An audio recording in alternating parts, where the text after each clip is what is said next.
তার জন্য যখন শুটকি রান্না করি, শুটকি কাটছি, কাটার পর গরম পানিতে দিয়েছি, ভিজায় রাখছি, ভিজায় রেখে এখন যে পেঁয়াজ মরিচ রসুন দিয়েছি, দেওয়ার পরে এরপর শুটকি দিয়ে নেড়ে তারপরে করবো। আমার শুটকি অনেক পছন্দ, বাট শুটকি খেলে অনেক মাথা ব্যথা করে অনেক। দেখি আজকে কী হয়।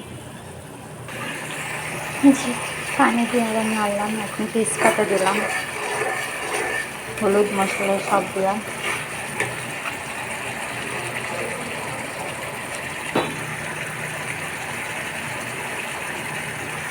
তারপরে রান্না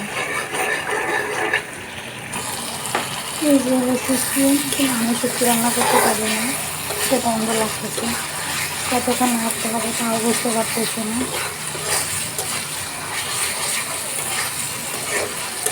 আমার নাড়া রয়েছে, কীভাবে রান্না করি কিনা আমি জানি না, তো বললেন। আল্লাহ হাফিজ।